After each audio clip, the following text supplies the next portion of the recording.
So let's look at the United States, which is where most immigrants go. And as you can see from this chart, there are certain ethnic groups that do better than other ethnic groups. So the Indian people make the most money in America. And this makes sense because India has a very competitive college system where only the best and brightest get into their technical institutes. And then after college, they go to the United States to do graduate work. And they go on to Silicon Valley to become engineers, some become doctors. But Indians as a demographic are very successful. Then you have the other Asian groups. So Japanese, Korean, Filipino, Chinese also do very well.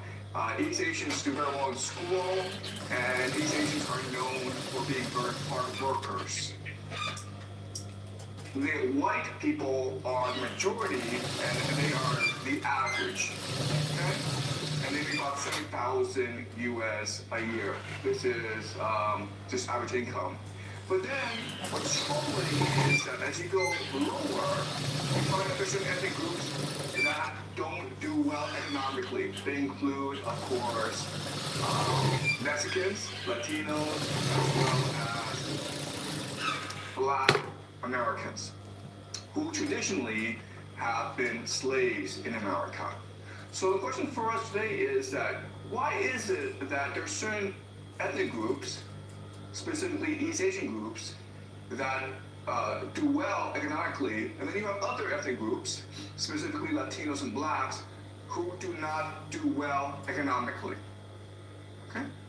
So the traditional explanation is that it's just that certain cultures prize education more than other cultures. In fact, some extremists go on to say that technically East Asians are just smarter than everyone else. Okay, so this is the rankings. This is from 2018. The PISA is the program for international statistics. So every 3 years, the OECD, which is an international organization, around the world organize tests for 14-year-olds in math, science, and reading. And based on these results, the OECD, which is primarily concerned with economic development, forecasts a nation's ability to do well economically in the next 10, 20, 30 years. As you can see from this map, there are certain countries that do outstanding on the PISA. The nations in green do really well. The nations in yellow are average. And then there are these red nations that are below average, meaning that they will suffer economically. As you can see, the nations that do really well are actually based primarily in East Asia. And they are Japan, South Korea, Vietnam, China. That's why a lot of people believe that in the future, East Asia will come to dominate the world economically. In fact, there are many who believe that already East Asia dominates the world economically, especially China. Many of these other nations in red that will suffer economically. You have Latin and South America, who traditionally have not done very well on the PISA. You also have Africa and the Middle East that suffers on the PISA. And then you have Indonesia, Malaysia, these countries that don't do well on the PISA. The nations in are gray, by the way, are nations that don't have the development in order to actually have students take tests. Okay, they don't have the infrastructure, the logistics to actually have students take tests. And so what you can see about the nations in red is, first of all, they're primarily based in a region, okay, Latin and South America, but also you can actually group them also by religion, okay, Islam, okay. Muslims don't do well on the PISA, and that's why there's great fear that Islamic countries will fall behind economically. Also, another concern is immigration.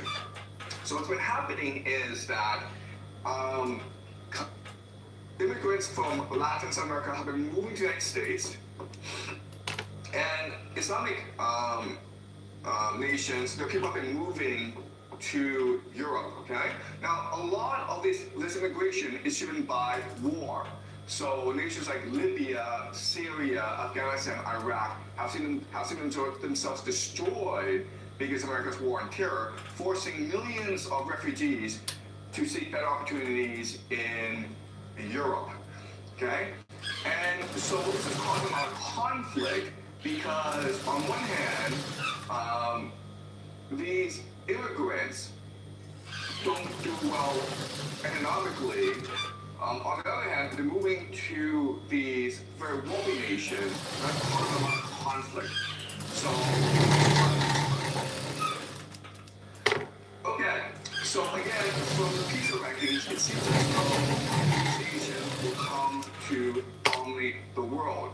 The problem is that when you actually look at American society and you look at who succeeds, it turns out East Asians don't do as well as you think they do well. If East Asians are best students in school and they go on to the most prestigious colleges and they're the smartest with the highest IQ, you would think they would come to dominate American society. But that's not true, actually. So this is a chart of new CEOs. And what this means is that from about 2000, Americans, corporations, they try their best to bring in more diversity into the corporate boardroom. Okay? Traditionally, CEOs of American corporations have been white, middle-aged, and men. So they're trying to diversify the leadership of corporations. And it turns out that white women, okay, have done the best. White women have been most successful in climbing the corporate ladder in America. What's interesting then is that Latino and African American men, okay, they do okay. Not great, but they do okay. And who is underperforming are East Asian men. Okay, you can see this from this map, where the growth in the East Asian men, it's pretty steady. Now, there are different reasons for this. Okay, one reason is just that this is what we call DEI in America, diversity, equity, inclusion. And the idea of DEI is to redress historical wrongs. And one historical wrong is the fact that women, minorities have been discriminated against in American society, and therefore they should be given better opportunities, more opportunities to succeed.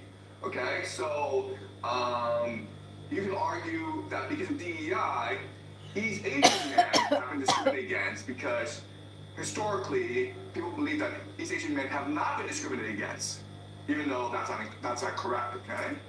So you can argue it's really DEI. But another way of understanding this is to figure out who succeeds in corporate America. And the answer is, if you look at the qualities of successful CEOs, well, first of all, they tend to be aggressive, okay, or assertive. Okay? Another thing is that they have high risk tolerance, or they take chances. Also, to navigate corporations, you need high EQ, okay, emotional intelligence, empathy, or collaboration skills. Okay? So these are the skills you need in order to do well in American corporations. And unfortunately, these certain skills, the stereotype is that East Asian men don't actually have these skills. Asian men tend to be much more individualistic. They tend to be more cautious, and they tend not to speak a lot, okay? So East Asian men are not known for being articulate, which is something that you need in order to do well in a corporate boardroom where there's a lot of debate, where there's a lot of argumentation, where you have to present your view, your opinion, very coherently, okay? So what's interesting is that the skills that you need to do well in the corporate boardroom, East Asian men don't have. And you can also argue that it's because East Asian men don't have these skills. They have other skills that allow them to do well in school. For example, East Asian men are more focused. They're more utilitarian. They're grade obsessed. They are more compliant, more obedient. Okay, they like listening to authority, and that's why they do well in school. But what this means ultimately is a situation in which even though East Asian men do well economically, they do well academically, their status,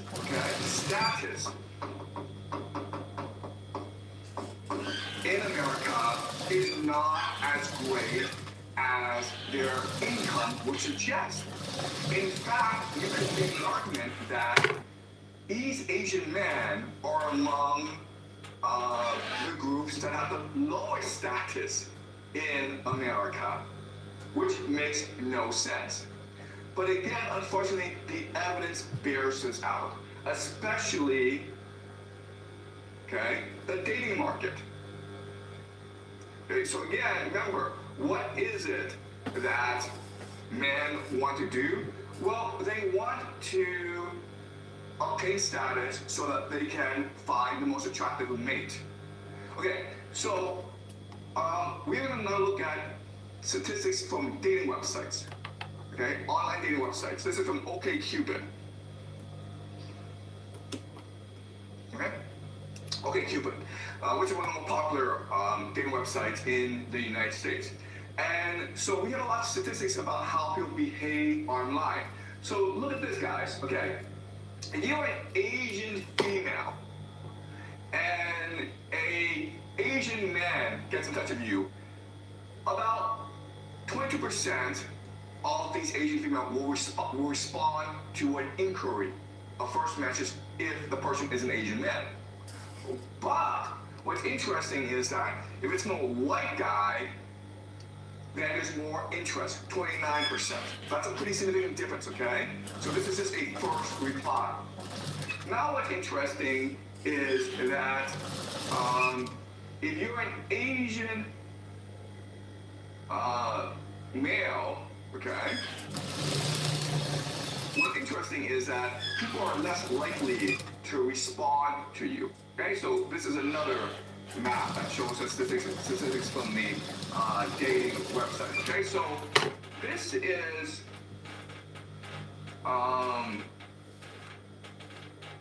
white woman. Okay, let's look at white woman and how interested they are in other ethnicities. If you are white, okay, Caucasian, they're very interested. In fact, they're the most interested. If you're black, they're not as interested, okay? If you're Hispanic, they're not interested. But look at this, if you're Asian, they are least interested, okay? That's interesting. But look at this, if you are an Asian woman, okay, you're pretty interested in white guys, you're most interested in Asian guys, okay? And you're similarly interested in black and Hispanic guys. So it seems that in the dating market, one group that is most discriminated against are East Asian men, okay? Another group that's also discriminated against heavily are black women.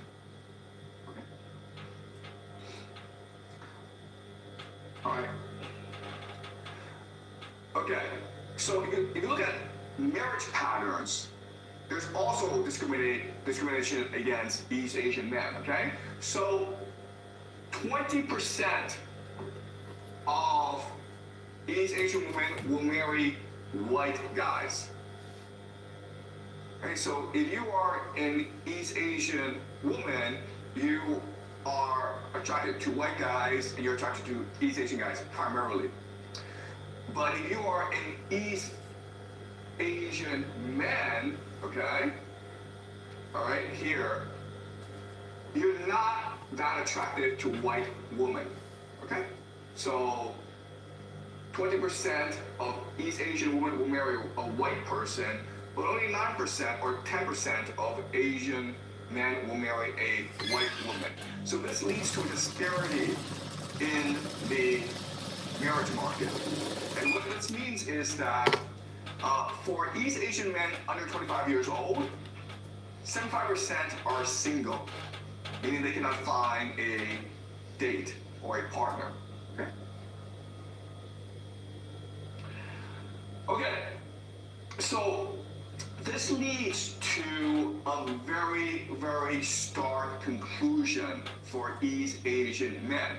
The reality is that if you're an East Asian man in America, people don't find you that attractive. Okay, so they did a lot of studies about the dating market in America, and the radical conclusion that they have is this, okay?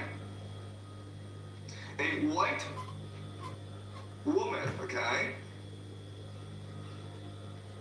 is more attracted to a white man than an Asian man. And how do we know this statistically? If a white man makes $62,000 a year, for the Asian man to be as attractive to her, the Asian man needs to make $300,000 a year. That's a huge, huge difference. In other words, a white woman will be attracted to the average white guy, and she will only be interested in the highest earning Asian guys. Okay? But not only are they making a lot, but these Asian guys are actually at the top of their fields. Because $300,000 in America is actually a lot of money, okay? So you have to be a surgeon, you have to be a top lawyer, you have to be an entrepreneur in order to be attractive to just the average white woman, not even the most attractive white woman. So this is actually a pretty stark situation for Asian men. And so you have a really strange situation where not even the most attractive Asian woman. men did everything right. They did exactly what they were supposed to do. They went to school, worked hard at school, got the best grades, then worked hard at their jobs, and did very well in their jobs. But now two things have happened because they follow the rules, because they did everything right. They didn't commit any crime, they're on welfare, they pay taxes, they contribute to the community. But basically, two things have happened. One is that they're not able to climb into status positions in America. They're not CEOs. The other thing is that there are problems finding a very good mate, okay? It's easy for them to find someone of their status or below, but it's very hard for East Asian men to actually marry up and improve their status and social economic standing in America. All right? All right. So this leads us to a very, very stark disparity, right? So let's look at this, guys. You have East Asian men, and here's how they play the game of immigration. They go on school, okay? They have good jobs, employment, yes. They have, they're not on welfare, okay? They don't go to jail, okay? And then you look at other minorities, okay? Specifically, Hispanic, Black, and Muslim, okay? Well, they don't do as well in school, okay? They don't make as much as East Asian men. They're more likely to be on welfare, and they're more likely to go in jail, okay? All right? So you would think that East Asian men will ultimately triumph in the end.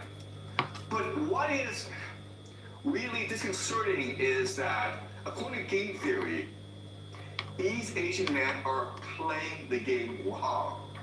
Whereas these other groups, these Hispanics, these blacks, these Muslim groups, they are much more likely to win the game. Okay? So how can we explain this?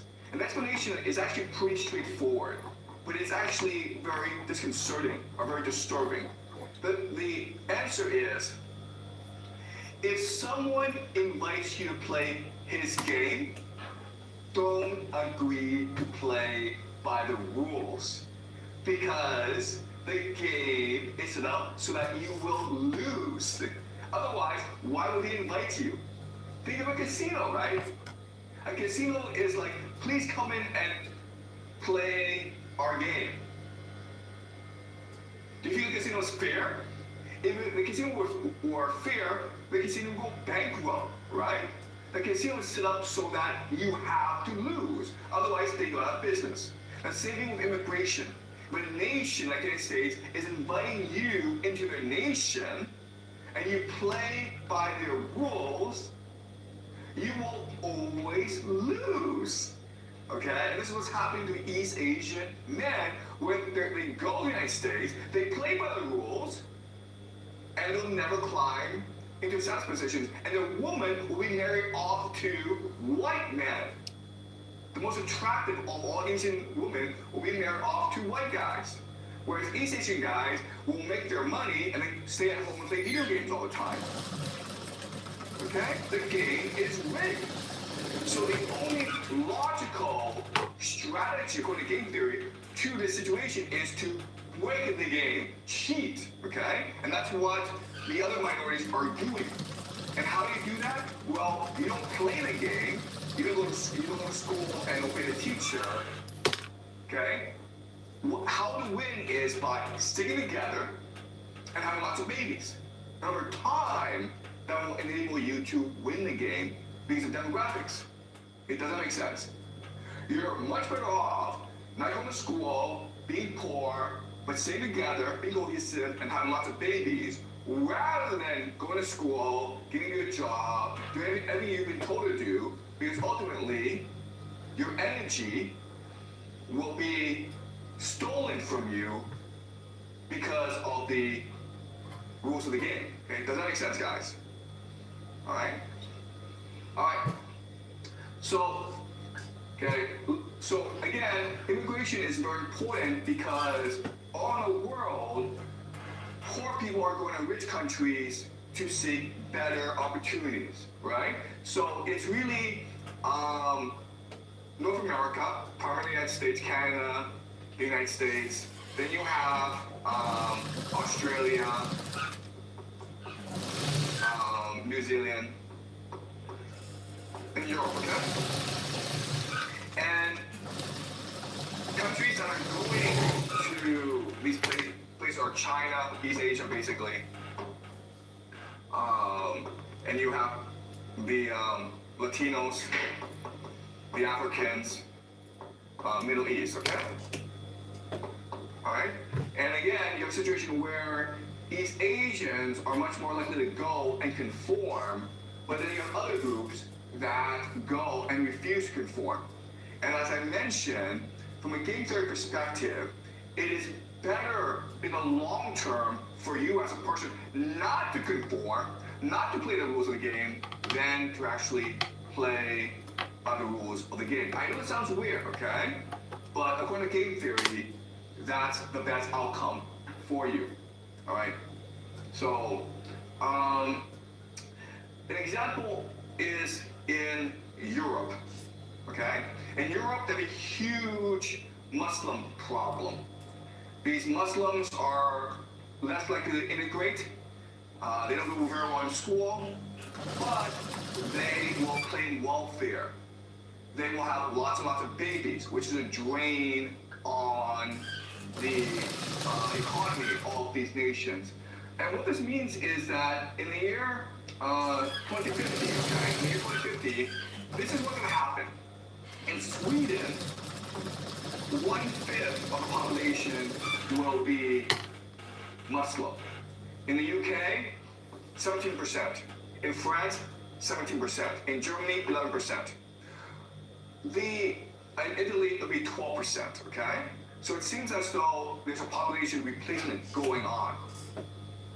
But not only that, but because Muslims are much more likely to have more children than Europeans, the populations that are Muslim will be younger, more energetic. Whereas the Europeans will be much more old, they'll likely be retired. So if this trend continues, then Europe will eventually be taken over by the Muslim minority. Okay? And so the Muslims, they don't do well in school, and they don't make that much money, but look at their advantages, okay? First of all, they are cohesive, okay? Because of their religion, okay? They are energetic because they're young, okay? And they're united because, quite honestly, the Europeans don't really like them. They are an outcast. They're considered an enemy by the Europeans. So if trends continue, then it is most likely that Muslims will control Europe in 25 years' time. Okay? Does that make sense? But not only that, but you look at America. Okay? Let's look at America. You have a similar situation going on. Sorry. Okay? Look at 2050, what's happening, okay? Alright, so the white population is declining. Okay? Right now it's a majority, but by 2050 it will no longer be the majority. Asians are increasing by a bit, but not that much, okay? But the real growth is in Hispanics. Okay, and not only are they growing in absolute numbers, but again, they are much more young, much more energetic group who are more likely to have children, okay? And they are united because they are Catholics. So they have a common religion, a common language, and they have very similar common cultural traits. So that's it. According to game theory, if you're an immigrant, your best strategy is not to do well in school, make a lot of money. That will get you nowhere. You're just playing by the rules of the game. Your best strategy is to stick together with your ethnic group, have lots of babies, maintain your religion, and over time, your children, your grandchildren will come and dominate the nation. Okay? Does that make sense, guys? Any questions before I move on? Okay. The problem with this is that there is no way that the majority, the white people, will just sit back and let this happen, okay? You have a lot of violence, a lot of conflict. Because from the white perspective, this is population replacement. Okay? If we just let demographic trends continue, if these outsiders have kids and we don't have the kids, then eventually our culture will be destroyed. And they're right. Okay? Historically, they're right. And how do we know? Because let's talk about some history. Alright? So last semester, we talked about the Proto-Indo-Europeans. Right? Okay? So this is Europe. This is Asia. Anatolia. Okay, so remember that after the Ice Age, hunter-gatherers spread around, okay? Okay, so you have hunter-gatherers around. But then because as the Earth was warming, this allowed for agriculture. And so a new human being that focused on agriculture, okay? These are the farmers. These are the farmers. And they arrived primarily in Anatolia and the Levant and Mesopotamia because that was the warmest part of the globe that was most amenable to agriculture. But then, if you remember, there's always climate change. And because of climate change, they're now forced to migrate. Okay? And a lot migrated to Europe. And when they went to Europe, they forced out the hunter-gatherer. Okay? It was not violent because hunter-gatherers have very few people and they're allowed and they can move about. Okay? But eventually what happened is that the farmers were able to displace the hunter-gatherers. Okay? Now they're established in Europe. We also have farmers who went into the steppes.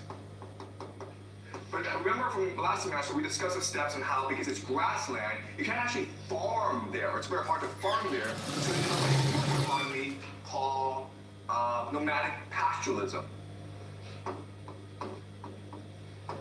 Which is to say that they raised sheep, goat, and cows, and they migrated from one area of the grassland to the next. Okay? And as a result, they became very strong, very aggressive people. And again, because of overpopulation, because of climate change, these people are now forced to migrate to Europe, okay? They migrate to Europe, and what happened now? Well, now there's a war that lasts 100 years, 20 years, in which the nomadic pastoralists, the Anaya or the Proto-Europeans, they displaced or they eliminated the farmers, okay? And so what happened, we know this from genetic studies, is that the men, the European farmers, were killed, and the women were taken as basically brides, okay? Slaves, basically. Okay, so this is a population replacement. And this, historically, is what happens, okay? One group comes in and replaces the other.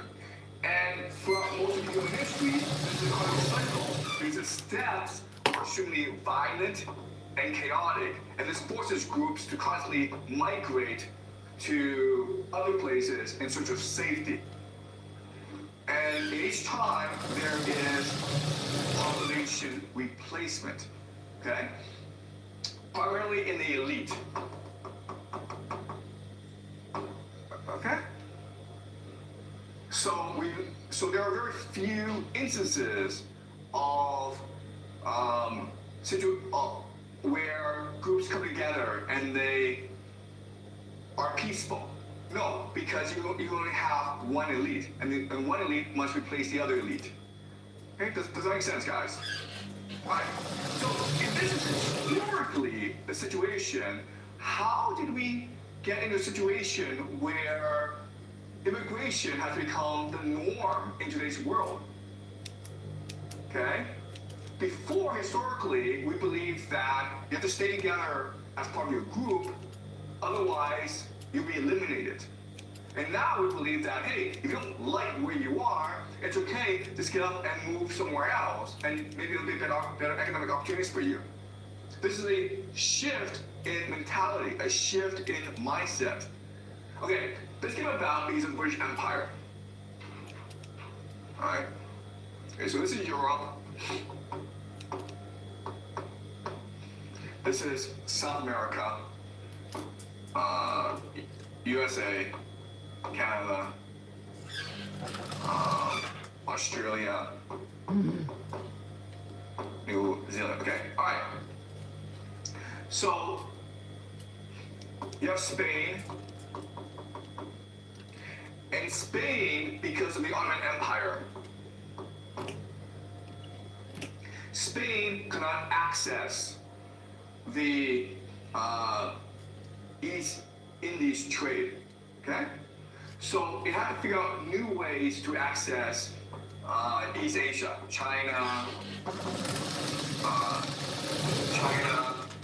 India, because that was where a lot of spices were, okay? And there's a huge demand for spices. So they started to chart new areas, okay, Spain and Portugal primarily. And what they discovered was there's all this new territory in South America. Now, South America is interesting because in South America you had a huge population, and there was a lot of mineral wealth, silver and gold. And so what they could do was they could go over there and enslave the population, okay? So slavery. And then you convert them to Catholic religion. All right? So basically, the easiest areas to colonize, Spain and Portugal took right away. But then afterwards, Britain, England started to play this game as well. Okay? And they also sent colonists. But the problem was that there was no large population to enslave. Also, there are a lot, especially in the United States, there are a lot of aggressive Indians, okay, natives. And so the solution was the United States, after we won independence from Britain, it welcomed immigrants from Europe, specifically Ireland, Germany, these places. The reason why is they needed to displace the natives. Okay? And then immigrants were then encouraged to go to Canada and Australia to build their economies and well. So, in other words, immigration today is a historical accident. The Americans were responding to the specific needs of that time. Okay, they were a small population against a hostile people, the natives, in a very large area, and so they needed people to come and farm and industrialize the area, and that's why America welcomed immigrants. And this is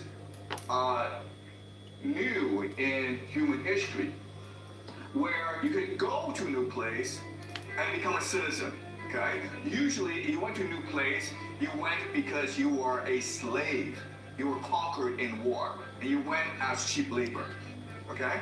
So in America, they welcome you as citizens if you were willing to contribute, and they allow you to get rich if you work hard. Okay? Now fast forward, and America becomes an empire because it's allowing all this energy to concentrate in America. You have World War II. Okay, you have World War II, and America triumphs in World War II. And now America can set the entire rules of the game for most of the world, for Western Europe.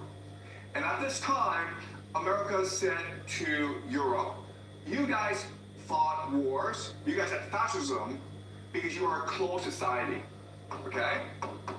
Closed society means you don't want immigrants, you're all very nationalistic, and therefore you are violent. America won the war because America is an open society which welcomes immigrants, which is a multicultural society that encourages people to get rich and be happy. And so Europe, if you want to be like us, if we want to prevent World War III, then you have to become an open society as well and welcome immigrants just like we do. Okay? And that's why we have the situation where we have, where now Muslims are going to Europe and others are going to America. Okay? And what we need to recognize is that immigration is a new game developed in certain historical circumstances, but it's not sustainable in the long term. And so the idea that you can just work hard in school, then go to America and become wealthy, that can't be true anymore. In the future, according to game theory, what's going to happen are these violent conflicts between different demographic groups, because each group is trying to set the rules of the game. Because whoever sets the rules of the game will always win the game, meaning they have access to the best jobs, they have the highest status, and they have access to the best looking woman, which is ultimately what every man is looking for, okay? Status, attractive woman, power, money. All right, does that make sense, guys? All right, any questions? Okay, ask one question, then we'll finish class. Okay. Can we really do something about the current immigration, or we don't have any ability to change it? Okay, that's a great question, and I'm sure everyone's thinking of this question, which is like, what can we do about this situation? Well, I mean, the problem is, and I hate to say this, but immigration is not natural. Okay, and what I mean by that is that going into a community, what is natural is for you to want to help this community grow and develop. You want to contribute to this community. What is not natural is for you to say, you know what, this community sucks, I want to be a community. Because if everyone did that, then no communities could ever exist. Okay? So 9% of people, what their natural inclination to do is to want to work hard and make the community a better place. And that's what everyone should be doing. You're always going to have minority people, maybe 1%, 2%, who are sort of strange and that they have different ideas. And they're not going to be able to conform to the community, okay? And historically, these people have been killed by the communities. And so it's natural for them to get up and leave, okay? So, but that's only a small group of people. So what is natural is for people to want to just stay where they are because they love their neighbors, because they love their family, and they want to help the community get stronger and stronger.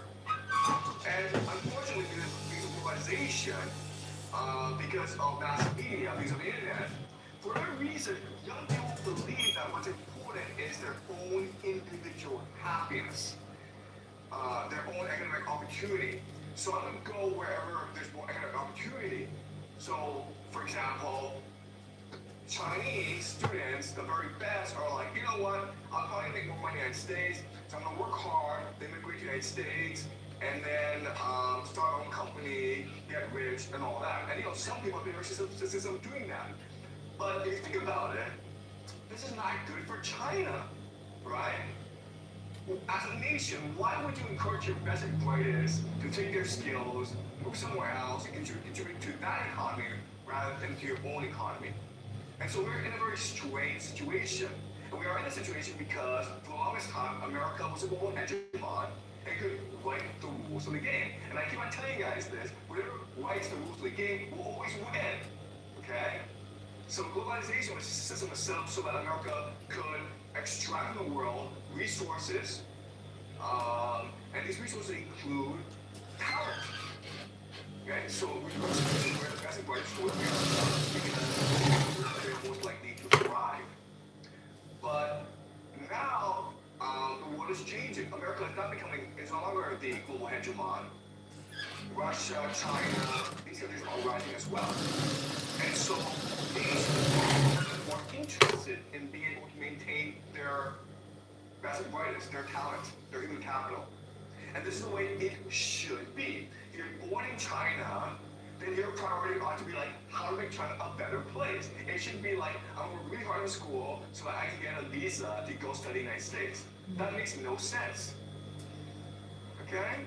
So, and look, the reality is that in the United States, you make a lot of money, but you're still in low status. Okay, and that's the situation I found myself in North America, where I worked really hard in school, I went to Yale, and I could have made a lot of money as a lawyer or as a doctor, but I recognized that, you know what, if I just stay where I am, I'm not gonna ever achieve my potential. I'm not going to achieve status in America. I may be wealthy, but I'm not going to achieve my status. That's why I chose to come to China, because I thought there were more opportunities to obtain higher status in China than in the United States, where I'm not white. I'm East Asian, and there's going to be a lot of stereotypes and prejudice against me because I'm East Asian. Okay? And quite honestly, I was right in my assessment. All right, so yeah, you're saying, what can East Asians in America do about this, right? And unfortunately, according to game theory, they're stuck where they are. Okay? That's why, I chose to leave. But if you're East Asian in America, I'm not saying for everyone, okay? I'm sure there are like thousands of happy East Asians who marry very well and they have very good lives. Okay? But for the majority, you can have decent lives, but you're wishing it low status. And quite honestly, a lot of East Asians are happy with that situation. A lot of East Asians are just happy, getting by, making good money, and they don't even worry about status. Okay? But the problem is that the children and grandchildren are kind of screwed over because it's going to be very hard for them to marry. Okay? And again, there's a lot of East Asians and single and often they have problems on the dating market. Okay? All right. Any more questions, guys? Is that clear? Great, okay. So we will continue this next week.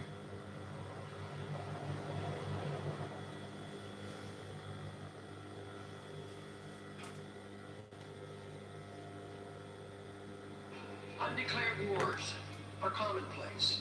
Tragically, our government engages in preemptive war, otherwise known as aggression, with no complaints from the American.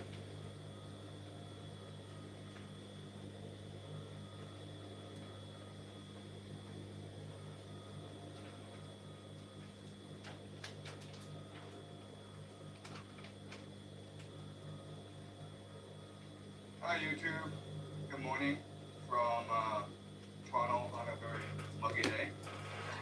As you know, last night Trump ordered the bombing of 3 Iranian nuclear facilities, and this will mark the beginning of World War III.